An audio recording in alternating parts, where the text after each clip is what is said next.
Hello everyone, welcome to Vidyapata Education. This is Krishna. Today we are going to talk about a theory of public finance which is named as Principle of Maximum Social Advantage. So ये theory basically बहुत ही important है tax के point of view से, क्योंकि tax से related ये एक theory दी गई थी, ठीक है, ह्यूग डॉल्टन के द्वारा। और अगर आप BCom, BBA या BA किसी भी स्ट्रीम से अगर आप ग्रेजुएशन कर रहे हो या किसी भी साइड से कर रहे हो और public finance as a subject है, तो आप इस थ्योरी को कंसिडर कर सकते हो, इस लेक्चर को आप देख सकते हो। और मेरा लेक्चर बनाने का पर्पस सिंपल सा यही रहता है कि अगर आपको कोई चीज़ कॉलेज में समझ में नहीं आई है तो मैं उसको आपको इजी लैंग्वेज में डिलीवर कर दूं और अच्छी तरीके से आप चीज़ों को समझ पाएँ, कॉन्सेप्ट बिल्ड कर सकें। अगर आपको नोट्स चाहिए तो आपको डिस्क्रिप्शन में टेलीग्राम का लिंक दे रखा है मैंने, आप वहाँ से जा करके टेलीग्राम चैनल ज्वाइन कर लीजिए। वहाँ आपको इस पूरे लेक्चर का PDF प्रोवाइड कर दिया जाएगा, ठीक है। सो थ्योरी को स्टार्ट करने से पहले, ठीक है, ये सारी चीज़ें हम देख लेते हैं, थोड़ा सा ही हिस्ट्री देख लेंगे। एक ब्रीफ कह सकते हैं कि एक इंट्रोडक्शन देखना ज़रूरी है, तो वो ब्रीफ इंट्रोडक्शन हम देखेंगे, ठीक है। आगे बढ़ते हैं। देखिए, सबसे पहले इंट्रोडक्शन, ठीक है। इंट्रोडक्शन में आप लोगों को थोड़ी सी ब्रीफ हिस्ट्री बता देता हूँ, ठीक है, ताकि आप लोगों के दिमाग में रहे कि एक्चुअल में जो आप पढ़ने जा रहे हो ये किस तरीके से स्टार्ट हुआ। सो जो हमारे क्लासिकल इकोनॉमिस्ट हुआ करते थे, आप लोगों को पता होगा कि हमारे क्लासिकल इकोनॉमिस्ट कौन है, ठीक है। क्लासिकल इकोनॉमिस्ट, ये जो क्लासिकल इकोनॉमिस्ट थे, इनके बीच एक बहुत बड़ी डिबेट होती थी टैक्स को लेकर के। किसको लेकर के? टैक्स को लेकर के, कि भाई ये जो टैक्स है ये किस तरीके का होना चाहिए, कैसा इसका नेचर होना चाहिए। सो डिफरेंट इकोनॉमिस्ट ने अपने पॉइंट ऑफ व्यू दिए। इसमें बहुत जाने माने इकोनॉमिस्ट हैं क्लासिकल इकोनॉमिस्ट, या यूँ कहें इनका नाम तो आप सभी को पता होगा, एडम स्मिथ, ठीक है, फादर ऑफ इकोनॉमिक्स भी कहे जाते हैं ये। तो एडम स्मिथ ने, आपको पता होगा कि एक पूरा कैनन ऑफ टैक्सेशन दे दिया था, यानी कि टैक्सेशन का जो नेचर है वो होना कैसा चाहिए इसके बारे में पूरा बता दिया था। इसी के साथ साथ फिर धीरे धीरे टैक्स को लेकर के और भी ज़्यादा लोगों के अंदर इन अवेयरनेस आने लगी, अलग अलग राय देने लगी लोग। उसी टाइम पर ह्यूग डॉल्टन और प्रोफेसर पीगू, पीगू का भी नाम आपने सुना होगा, ठीक है, इकोनॉमिक्स ऑफ सोशल वेलफेयर के फादर माने जाते हैं ये। ह्यूग डॉल्टन और प्रोफेसर पीगू, इन दोनों ने मिल करके एक थ्योरी दी। जो थ्योरी आप पीछे देख पा रहे हो ये थ्योरी है principle of maximum social advantage. अब एक चीज़ आप लोगों को बहुत ही इंपॉर्टेंट बता दे रहा हूँ, अक्सर आप लोग ह्यूग डॉल्टन का नाम ही देखते हो, जब भी इस थ्योरी का नाम देखते हो तो डॉल्टन का नाम सुनने में आता है, बट प्रोफेसर पीगू और ये दोनों ने मिलकर के साथ में दी थी ये थ्योरी, और दोनों का सिंपल सा बस नाम थोड़ा सा चेंज है। डाल्टन अपनी प्रिंसिपल को इस नाम से पुकारते हैं, principle of maximum social advantage, और वहीं पर principle of maximum social welfare अगर कर दिया जाए, ठीक है, वेलफेयर कर दिया जाए, तो ये पीगू कहते हैं, पीगू का कहना है ये। तो एडवांटेज की जगह पे अगर हम सिंपली क्या कर दें, वेलफेयर कर दें, तो ये पीगू का कहना है। और इसके बारे में इतनी इन्फॉर्मेशन मेरे ख्याल से आप लोगों के लिए सही रहेंगी। दूसरी चीज़ मैं हमेशा कोशिश करता हूँ कि चाहे हिंदी मीडियम के बच्चे हों चाहे इंग्लिश मीडियम के बच्चे हों, उनको कोई प्रॉब्लम नहीं होनी चाहिए मेरी वीडियोस। तो मैं वीडियोस को बाइलिंगुअल बनाता हूँ, ठीक है, हिंदी और इंग्लिश दोनों के लिए। थ्योरी को स्टार्ट करते हैं, देखते हैं। The principle of maximum social advantage was introduced by the British economist Hugh Dalton and Professor Pigou. According to the Hugh Dalton, the best system of public finance is that which secure the maximum social advantage from the operation which it conduct. तो Hugh Dalton का ये कहना था कि अगर आपको maximum social advantage करना है, क्योंकि गवर्नमेंट के बारे में कहा जाता है ना कि गवर्नमेंट जो होती है वो सोशल वेलफेयर के लिए काम करती है, अगर उसको मैक्सिमम सोशल वेलफेयर करना है या मैक्सिमम सोशल एडवांटेज, समाज का सबसे ज़्यादा कल्याण करना है या उसको सबसे ज़्यादा लाभ पहुंचाना है, तो उसका एक सिंपल सा तरीका है कि वो जो भी काम करती है, ठीक है, जो भी काम करती है उसी के थ्रू वो ऐसा कर पाएगी, यानी कि जो भी उसके फंक्शन है, क्या है, फंक्शन है, उसी के थ्रू ऐसा पॉसिबल है करना, ठीक है। फिर यहाँ देखो, आप हिंदी में भी आप देख सकते हो, अधिकतम सामाजिक लाभ का सिद्धांत ब्रिटिश ह्यूग डॉल्टन और पीगू ने दिया। उसके साथ साथ ह्यूग डॉल्टन के अनुसार सामाजिक वित्त की सबसे अच्छी प्रणाली वह है जो अपने द्वारा संचालित कार्यों से अधिकतम सामाजिक लाभ सुनिश्चित कर सके। यानी कि अगर हम कहें जो पब्लिक फाइनेंस है वो सबसे बेस्ट वही माना जाता है जो अपने काम से, अपने फंक्शन से सबसे ज़्यादा मैक्सिमम सोशल एडवांटेज लोगों का कर सके या सोसाइटी का सबसे ज़्यादा वेलफेयर कर सके। हम उसी को एक आइडियल पब्लिक फाइनेंस मानेंगे। आगे बढ़े तो मैंने कहा था कि इकोनॉमिक्स में किसी भी थ्योरी को अगर आप पढ़ रहे हो तो एजम्पशंस जो होती है ना, ये बहुत ही इंपॉर्टेंट चीज़ होती है। बिना एजम्पशंस के ना तो आप थ्योरी को एक्सप्लेन कर सकते हैं, ना बिना एजम्पशंस के आप थ्योरी के आगे बढ़ सकते हैं। एजम्पशंस एक्चुअली में एक बाउंड्री की तरह काम करती हैं और कहती हैं कि इसके अंदर अगर आपका प्रिंसिपल रहेगा तो काम करेगा, अगर इससे बाहर प्रिंसिपल जाता है तो वो काम नहीं कर पाएगा। इसलिए हर एक इकोनॉमिस्ट अपने किसी भी थ्योरी को देने से पहले कुछ एजम्पशंस मान के चलता है। यहाँ पर ह्यूग डाल्टन ने कुछ एजम्पशंस मानी हैं। और याद रखिएगा हमेशा, क्रिटिसिज्म जो होती है, ठीक है, क्रिटिसिज्म जो होती है वो एजम्पशन से ही निकल के आती है, क्योंकि आपने जो एजम्पशंस मानी है आपको उसी में आगे क्रिटिसाइज किया जाएगा। अब यहाँ पर हम एजम्पशंस देख लेते हैं। All taxes result in sacrifice and all public expenditure lead to the benefit. थोड़ा सा ज़रूरी है ये चीज़ समझना। जब भी मैं टैक्स की बात करूँगा तो आपको हमेशा समझना है कि इससे क्या होता है, सेक्रीफाइस होता है। ठीक है, टैक्स जब भी लगाया जाता है सोसाइटी के ऊपर तो सोसाइटी को सेक्रीफाइस करना पड़ता है। और जब भी पब्लिक एक्सपेंडिचर की बात करूँगा तो वो बेनिफिट होता है सोसाइटी का।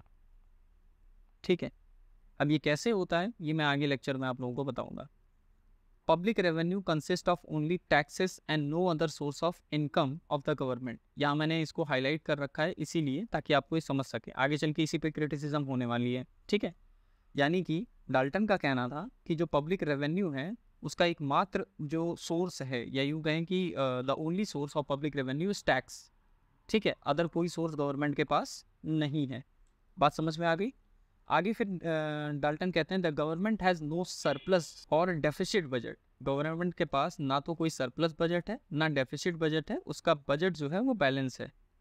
ठीक है, बैलेंस बजट बेसिकली क्या होगा, जितनी एक्सपेंडिचर होगी उसी के बराबर हमारी रेवेन्यू होगी।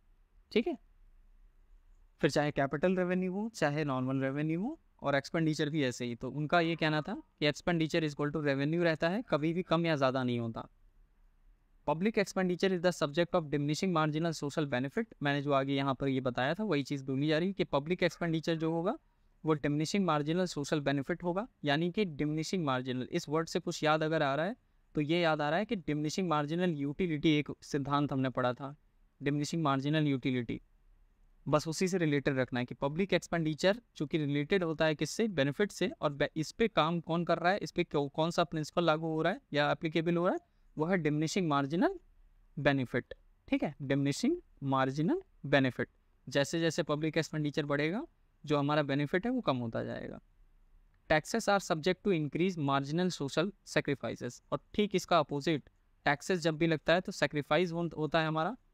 ठीक है, और सेक्रीफाइसेस में वो नियम लागू नहीं होगा, डिमिनिशिंग वाला नहीं। इसमें सिंपल सी ये होगा कि जितने ज़्यादा टैक्स बढ़ेंगे सेक्रीफाइस उतना बढ़ता जाएगा। ठीक है, इतना समझ में आ गया, आगे बढ़ते हैं।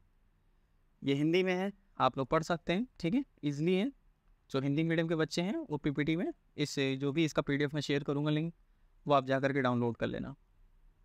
अब इन्होंने दो की कॉन्सेप्ट लिए, दो वर्ड्स ऐसे उठाए जिसके थ्रू अपनी पूरी प्रिंसिपल को इन्होंने एक्सप्लेन किया है। ठीक है, वो दो वर्ड्स कौन कौन से हैं? पहला है MSS which is marginal social sacrifice, दूसरा है MSB which is marginal social benefit.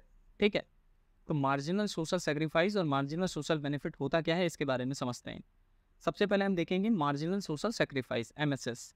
Every unit of tax imposed by the government tax result in lose of utility.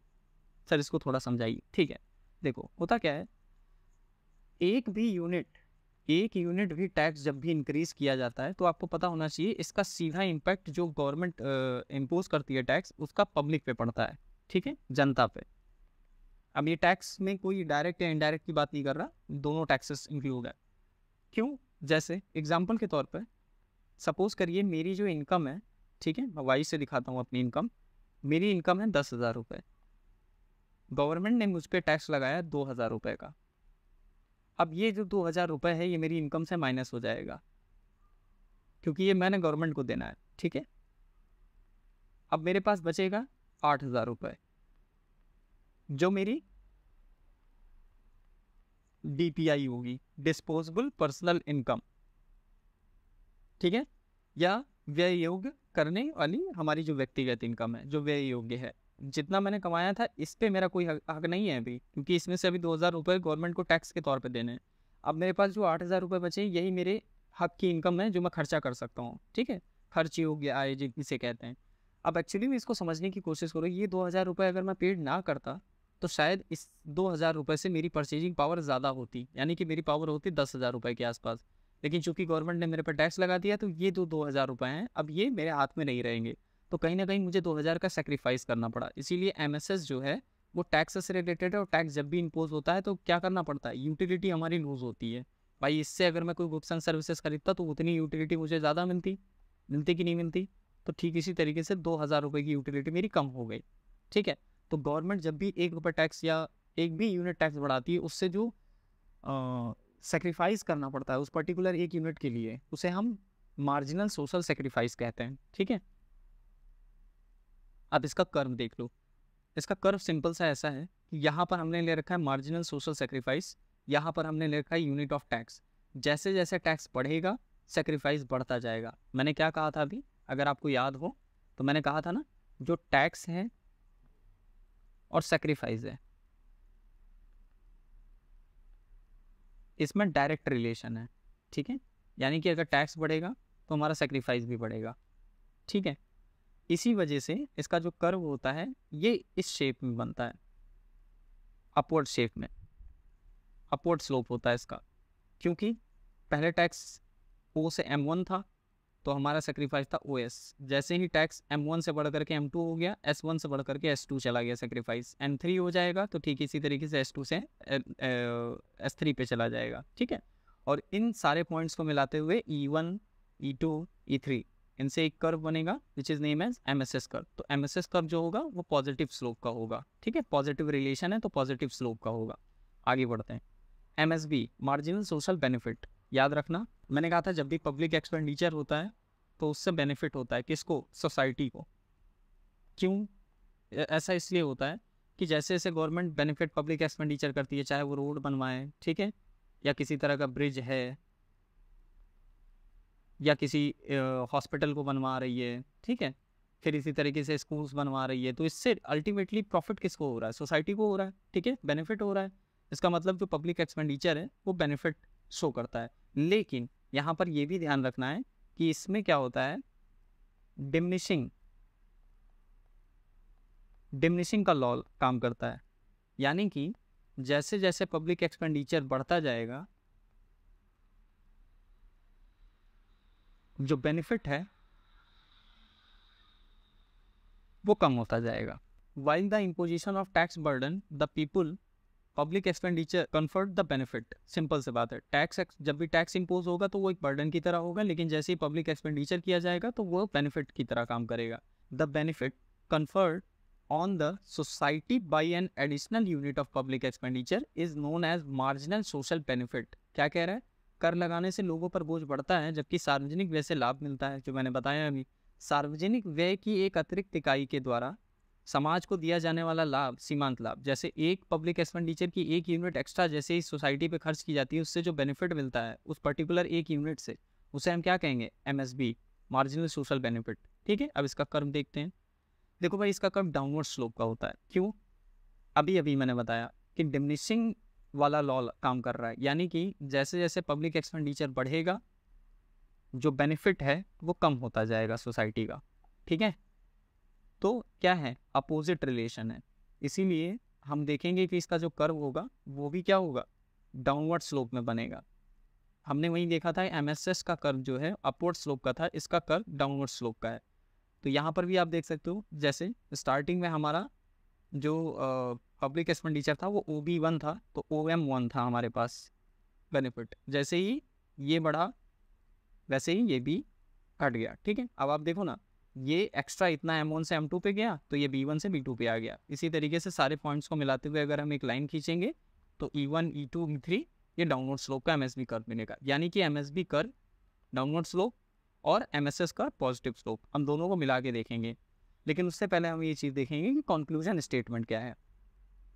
जो principle of maximum social advantage है उसका जो conclusion statement है theory का, वो क्या है। सोशल एडवांटेज इज मैक्सिमाइज, यानी कि सोशल एडवांटेज तब मैक्सिमाइज होता है when the marginal social sacrifice यानी MSS curve cuts the marginal social benefit, MSB curve को कट करता है, एमएसबी कर्व को कट करता है। यानी कि ह्यूग डाल्टन के अकॉर्डिंग ये वाली इक्वेशन फॉलो होनी चाहिए, जहाँ पर एमएसएस एमएसबी के बराबर होगा वहीं पर हमारा क्या होगा, इक्विलिब्रियम होगा, डिसाइड होगा। अब इसको हम ग्राफ के थ्रू देखेंगे। यहाँ पर मैंने मैक्सिमम एमएसबी और एमएसएस दोनों ले रखा है, ठीक है, ध्यान रखिएगा। जब आप इस पे एमएसएस ले रखे होंगे सेक्रीफाइस, तो आप टैक्स को लेकर के चलेंगे, और जब आप इसमें मैक्सिमम बेनिफिट की बात कर रहे होंगे तो आप पब्लिक एक्सपेंडिचर को लेकर के चलेंगे, ठीक है। इतना क्लियर हो गया। ये दोनों कर्व, ये एमएसएस कर्व है, सॉरी ये एमएसबी कर्व है और ये एमएसएस कर्व है, ठीक है। ये दोनों एक दूसरे को ई पॉइंट पर कट कर रहे हैं। ई पॉइंट पर हम देख रहे हैं कि ओ आर हमारा क्या है, मैक्सिमम सोशल एडवांटेज और मैक्सिमम सोशल बेनिफिट है। यहीं पर हमारा टैक्सेशन और एक्सपेंडिचर भी बराबर है।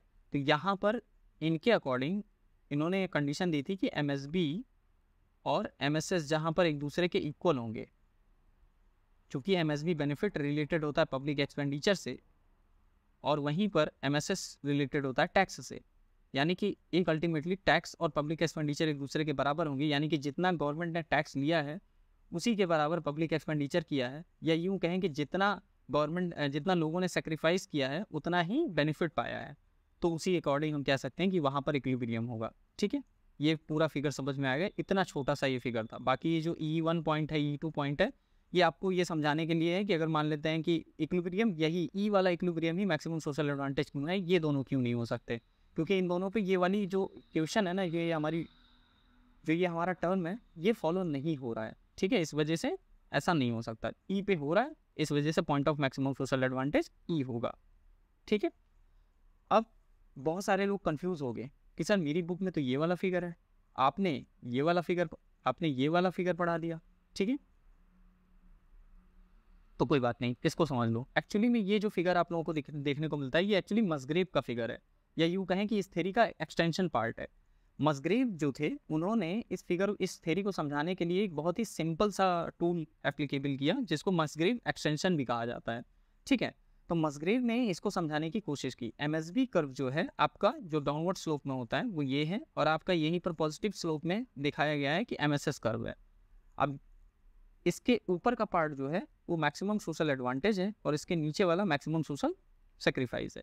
हम ये देख सकते हैं कि M1 पॉइंट, अगर मैं इसे M1 पॉइंट कहूँ, इसे M कहूँ और इसे M2 कहूँ, ये जो लाइन डॉटेड है ना, ये इसके बीच में आप लोगों को एक लाइन दिख रही है, S वाली लाइन, ये।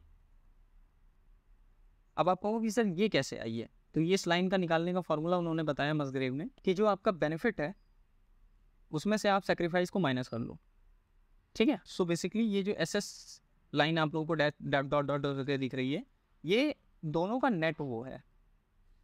इसमें से बेनिफिट से हमने सोशल सेक्रीफाइसेस को माइनस कर लिया है, तो ये लाइन हमको यहाँ देखने को मिल गई। अब हम ये देखेंगे कि ये जो मेन लाइन हमारे सामने रखी गई है, इनसे इन दोनों लाइनों की दूरी कितनी है। यहाँ पर आप देखिए, तो यहाँ पर जो हमारा बेनिफिट इतना हो रहा है, सेक्रीफाइस इतना हो रहा है। यहाँ पर बेनिफिट और सेक्रीफाइस दोनों बराबर हो रहा है, यहाँ पर बेनिफिट कम हो रहा है, सेक्रीफाइस ज़्यादा हो रहा है। इक्वेशन वही है कि जहाँ पर बेनिफिट और सेक्रीफाइस एक दूसरे के बराबर होंगे। तो कौन सा पॉइंट ऐसा है जिस पे बराबर है, तो ये वाला पॉइंट ऐसा है जहाँ ये और इसके बीच का गैप बराबर है, यानी कि M पॉइंट इसका इक्विलिब्रियम होगा। तो ये मसग्रेव का एक्सटेंशन है, इसमें कोई ऐसा कंफ्यूजन वाली बात नहीं है। आप चाहे ये थ्योरी ये वाला फिगर बना सकते हो, चाहे ये वाला बना लो, कोई दिक्कत नहीं है, ठीक है। अब आते हैं क्रिटिसिज्म पे। मैंने कहा था कि जैसे जैसे आप एजम्पशंस पढ़े थे, आपने एजम्पशंस पढ़ी थी ना, एजम्पशंस पे मैंने कहा था कुछ ऐसी बात जरूर बोल देंगे डाल्टन जिसमें उनकी टांग खींची जाएगी। तो देखो कहाँ कहाँ टांग खींची गई है। No measurability of social sacrifices and social benefit.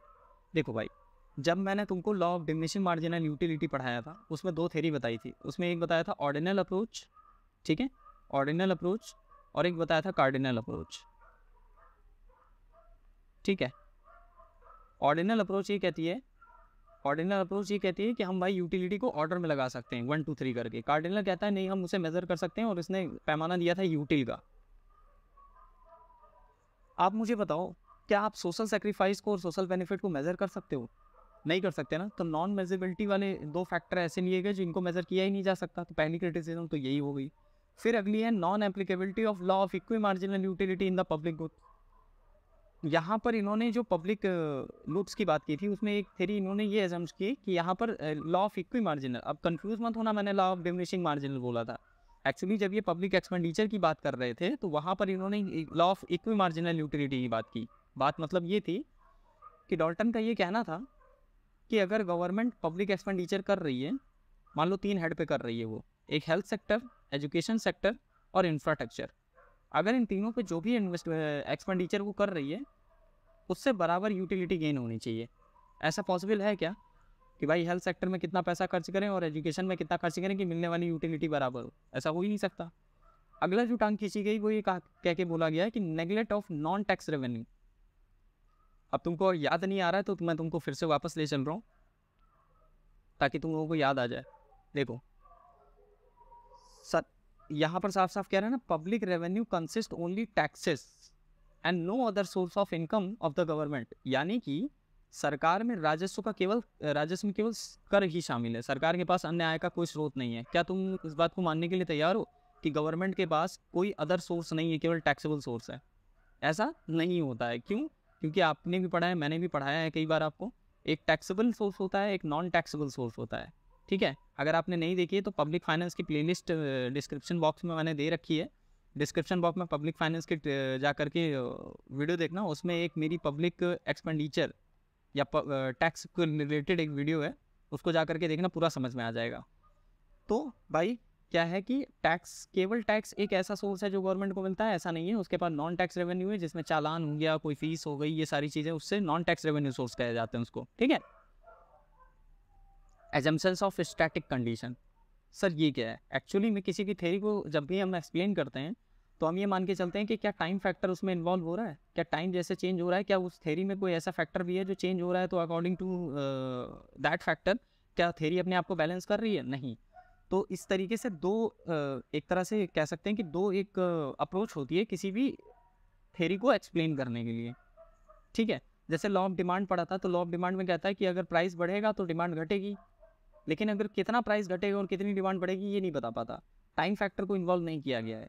यहाँ पर स्टैटिक पोर्शन में थ्योरी को एक्सप्लेन किया गया है कि जब सेट्रिस पेरिबस वाली कंडीशन रख दी गई है, सेट्रिस पेरिबस वाली। अब जिन बच्चों को ये बात नहीं पता सेट्रिस पेरिबस क्या होता है, तो इसको बोलते हैं all things remaining constant when all other things remaining constant या सेम। लॉ ऑफ डिमांड में लिखते समय पहले यही लाइन लिखते हो तो यहाँ पर स्टैटिक पोर्शन को लेकर के माना गया है। जबकि टाइम टू टाइम हम देखते हैं कि गवर्नमेंट के काम और गवर्नमेंट के साथ जो अलग अलग सिचुएशन होती है, अलग अलग टास्क होते हैं, वो चेंज होते रहते हैं। फिर अगली जो क्रिटिसिज्म है, the government has no surplus और deficit budget, only the balance budget is an invalid assumption. Simple सी बात है भाई, आप इंडियन गवर्नमेंट के रिकॉर्ड उठा के देखोगे तो कई बार ऐसा देखने को मिलता है कि डेफिसिट बजट करना पड़ता है। इसी से एक रिलेटेड है आपका डेफिसिट फाइनेंसिंग। तो डेफिसिट फाइनेंसिंग भी हो रही है, सरप्लस भी, ऐसा भी नहीं है कि कोई गवर्नमेंट ऐसी है कि उसका सिर्फ सरप्लस है बजट, डेफिसिट भी होता है, सरप्लस भी होता है। बैलेंस बजट बहुत ही रेयर केस में देखने को मिलता है, क्योंकि बैलेंस कर ही नहीं पाता है इतना। गवर्नमेंट पहले एज्यूम करती है कि हम इतना टैक्स लगाएंगे, यहाँ से इतनी जो है इनकम राइज करेंगे, इतना एक्सपेंडिचर करना है। तो ये कुछ ऐसी क्रिटिसिज्म थी जो इनको झेलनी पड़ी। ठीक है, क्रिटिसिज्म आपके सामने हिंदी में भी है, आप चाहें तो पढ़ सकते हैं। सो गाइस, आज की वीडियो में सिर्फ इतना ही। Thanks for watching. अगर आपको इस वीडियो का PDF चाहिए तो यहाँ पर आपको एक स्कैनर दे रखा है, इसको आप स्कैन कर सकते हैं। टेलीग्राम चैनल है हमारा, वहाँ पर आपको PDF मिल जाएगी। साथ ही साथ आप हमें इंस्टाग्राम पे भी फॉलो कर सकते हैं, जैसे वहाँ पर डेली अपडेट्स मैं डालता रहता हूँ, कुछ कोई क्वेरी हो गई या कुछ पूछना हुआ। साथ ही साथ हम लाइव भी आते हैं एज अ टाइम, जब मुझे टाइम मिलता है तो मुझे लाइव भी आना होता है, तो मैं लाइव भी आता हूँ, आपसे बात भी करूँगा। अगर आपको कोई क्वेरी है तो आप मुझे इंस्टाग्राम पर फॉलो करके पूछ भी सकते हैं। इस वीडियो में सिर्फ इतना ही, मिलते हैं किसी अगली वीडियो में। तब तक के लिए thank you so much, God bless you all.